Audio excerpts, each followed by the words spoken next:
Welcome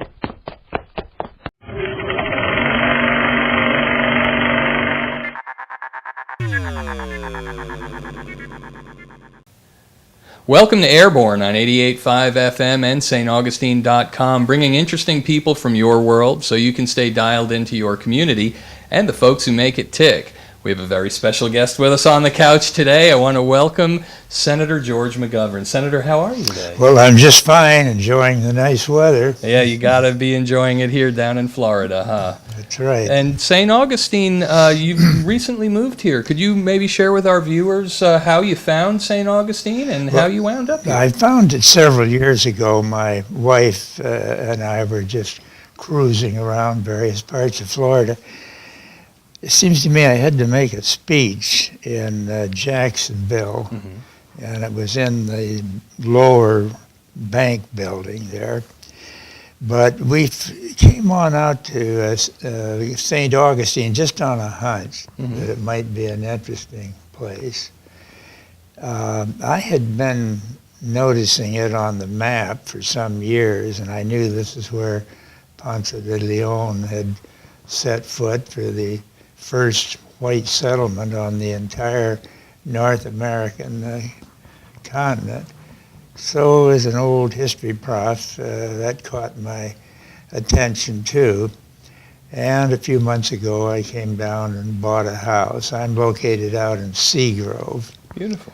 Yeah, it's a nice area. Oh, definitely. Yeah. And you split time between here and South Dakota? I do, and I guess you'd have to throw in Washington, D.C. I've got a really fancy title. I'm a senior policy advisor to a law firm. I'm not a lawyer, but sometimes you have to put things in historical perspective to know what's going on. You got to go back to the roots of things, and so true. That's what I do for them. Well, you and I enjoyed a visit on Flagler College Radio, and we discussed your illustrious career and as you came through, also serving in World War II. And we left off talking about just touching on the topic of world hunger, which is actually something you've been involved in for quite some time. And I remember, I looked up, if you don't mind, about your appointment by President Kennedy as on the Food for Peace program.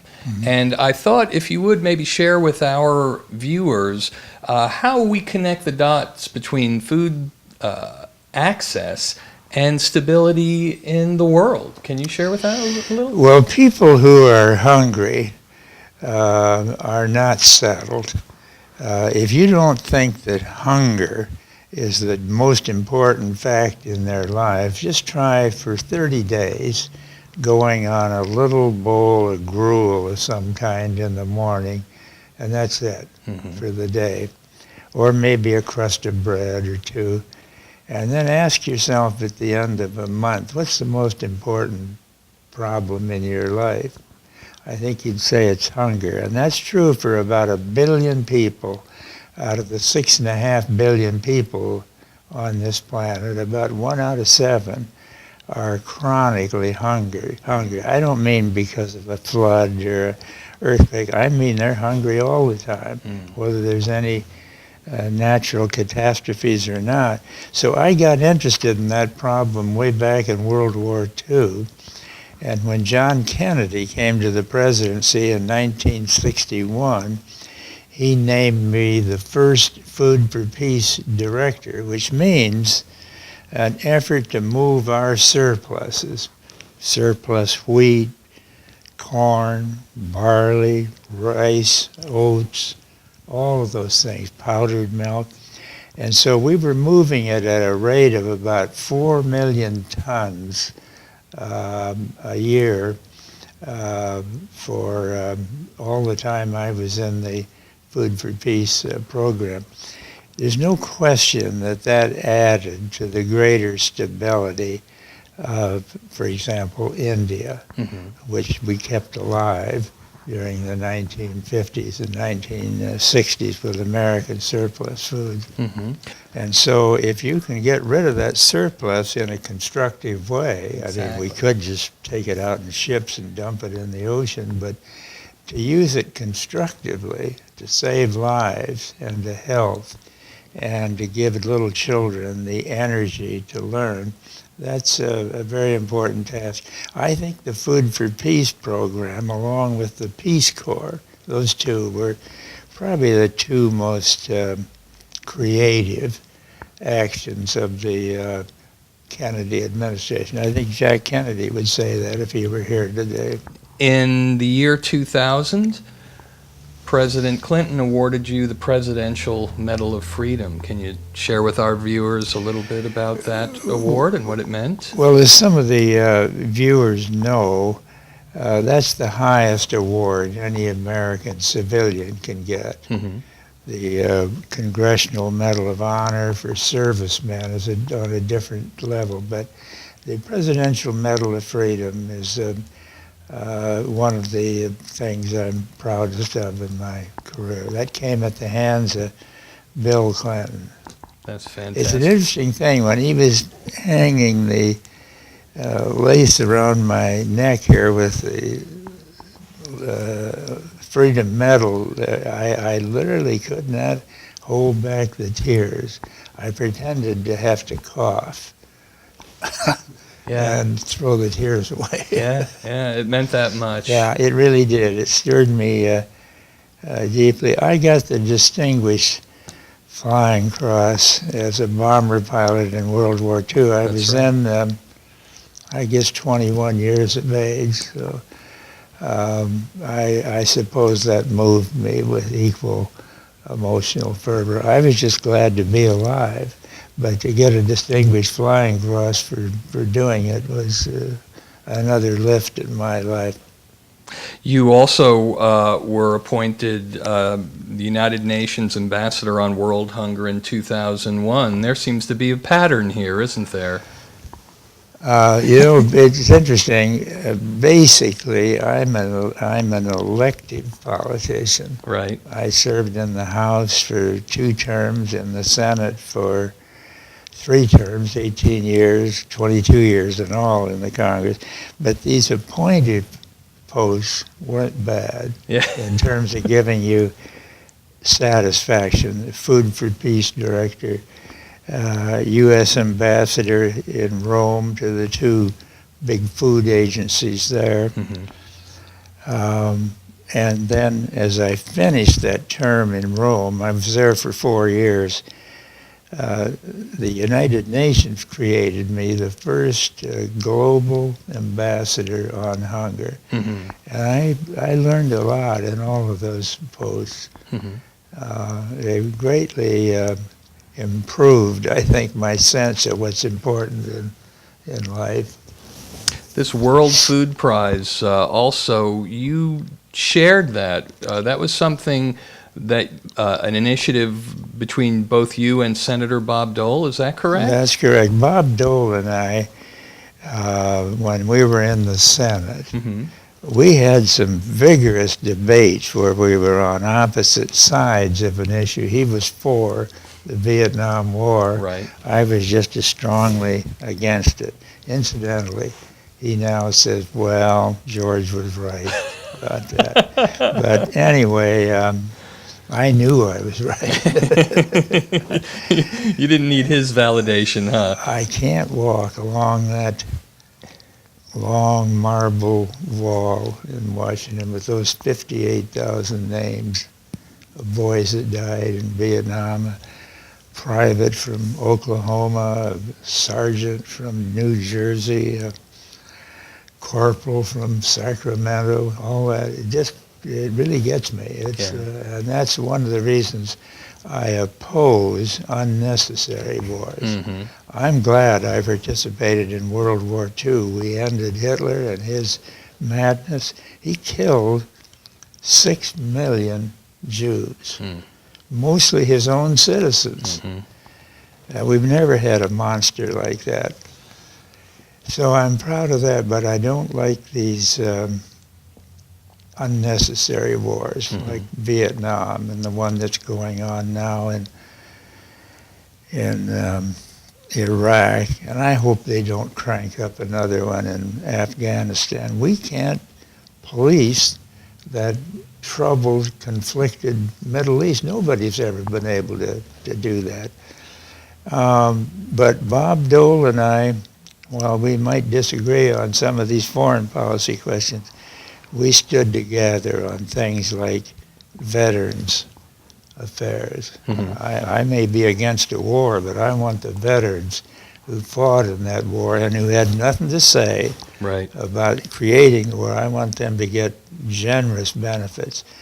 And I can't stand hungry children, and neither can Bob Dole. So we formed this alliance to reduce hunger in this country. We just revolutionized food assistance in America, food stamps, the federal school lunch program, the WIC program for women, infants, and children. So Bob Dole and I have become very strong friends. We don't talk about the things we disagree on. There's plenty you do agree and on. there's plenty where we do agree, and he and I shared the World Food Prize, which is the top honor anybody can get in dealing with the problems of food and agriculture and nutrition in the world. You were born just a few weeks apart from my late father, and is there a coincidence between the fact that Senator Dole and yourselves being from the era that remembers the Depression, is there an impact on a young person that makes them realize that when coming up in a life of doing without, how important something as basic as food is? Because my dad was the kind, we couldn't leave the table until the plate was clean, buddy. At our house, my mother said, "Remember the starving Armenians." How getting us to eat more help the starving Armenians, I don't know. Not quite sure. But I guess the logic of that is if other people are hungry, you should appreciate the food I've prepared for you. And so, yes, I got the same instruction. You did learn in that Great Depression the values that really count: family, useful work, schools, and the value of $1, which keeps depreciating all the time these days. I just tried to mail a little package, a little birthday gift to my daughter at UPS. They wanted $54 for overnight delivery. Tomorrow's her birthday, so I wanted overnight. I used to get that done up until a couple of years ago for $12 or $13. So. But we learned the price of $1. We learned what hard work, how necessary that was. I'll tell you, we learned something else. We learned how important the government is. You know, people somehow like to cuss out the government, and they make some mistakes because it's composed of human beings. But the United States government helped save this country in the Great Depression: Social Security, rural electrification, guaranteed bank deposits, just to name a few. The Tennessee Valley Authority.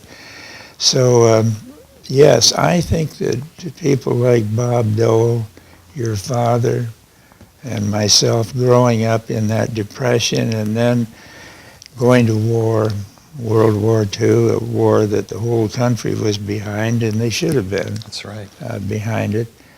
I think it formed patterns of my life that have lasted.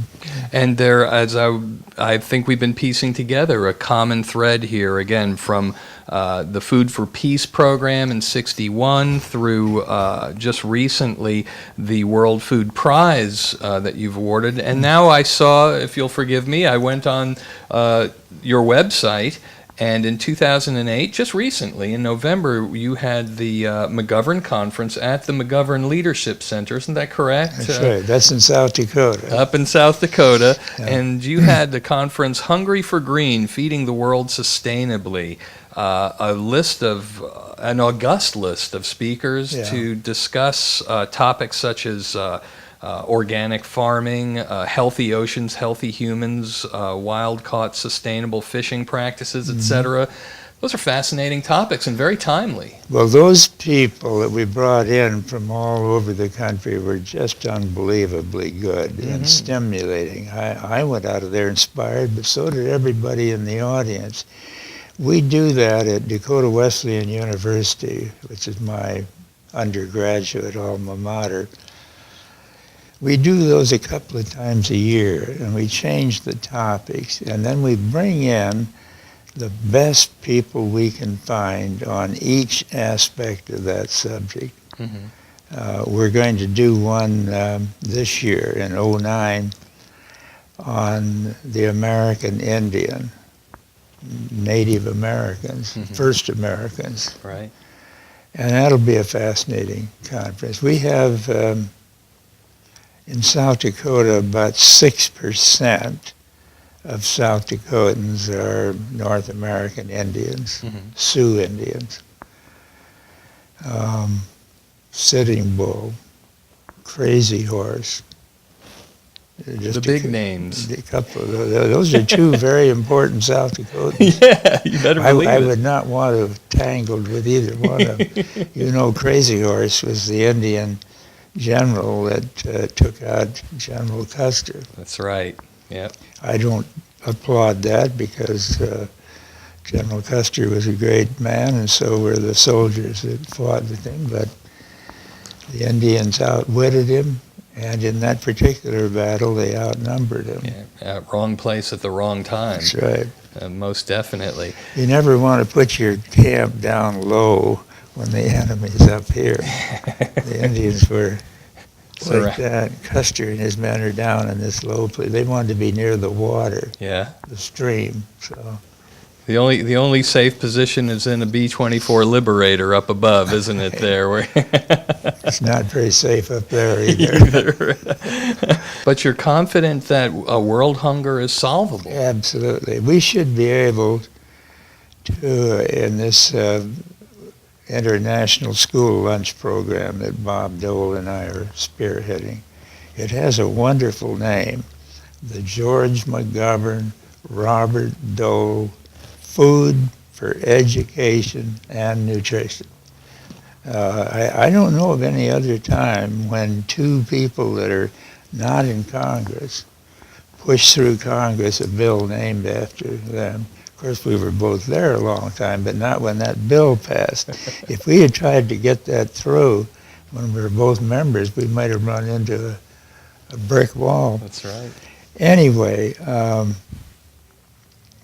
I think we ought to be able, by the year 2015, that's not so far away, to provide a good, nutritious school lunch every day for every hungry school child in the world. In other words, those not now being fed. Wow. We got about 30 million American youngsters that are fed every day in school lunch. We need to increase that amount worldwide about at least 200 million to reach the kids that now don't get anything in the way of school feeding. And I think we can do that. Tremendous. 2015, you say? Yeah, now don't come back here. I may not be around in 2015. That's 6 years away, but I expect to live to be 100, so We're good to go. I expect to be able to enjoy this victory. Just coincidentally, that's St. Augustine's 450th anniversary, Is too. it really? Yeah, so we might Wow. be able to tie the two together. What do you say? Well, that'd be great. I'd welcome that. I love this city and the beach part where I live. I'm getting the feeling the city loves you, too. Well, don't discourage that. I hope you would be willing to join us from time to time. You know, it'd be great to have your perspective on world events, on things such as world hunger, and anything that you see as that we might benefit from your experience and expertise in the future. Do you think perhaps you could join us? I'd be happy to. One thing that's on my mind these days, I'm a great admirer of our new president. I think he's a remarkably brilliant and capable man, but I don't want to see him put the American army any further into Afghanistan. I'd like to take the troops out that are in there now, so maybe we can talk about that and where we are with Iraq, some of those things. That'd be fantastic. It's not as pleasant as talking about feeding hungry people, but sooner or later, we can't stay in Iraq and Afghanistan. We can't stay there forever. The British tried that a century ago. It didn't work. They finally got pushed out. You know, we could continue to throw $12 billion a month into the Iraq war and an equal amount into Afghanistan. It's not as easy now as it used to be when the government was solvent. Right. With a $10 trillion federal debt, we got to be a little bit careful about how many wars we get going. As they say, a few billion here, a few billion there, suddenly you're talking about real money, huh? Well, that's right. That's right. Now it's a few trillion. Exactly. Senator, thank you so much for coming in and sharing your experience with our viewers here on Airborne. We really appreciate you coming, and I hope, again, you can do it on as regular a basis as you'd like. Thank you so much. It's our pleasure. You've been Airborne with Matt Jeffs on 88.5 FM and staugustine.com, bringing interesting people from your world so you can stay dialed into your community and the folks who make it tick. See you next time, everybody.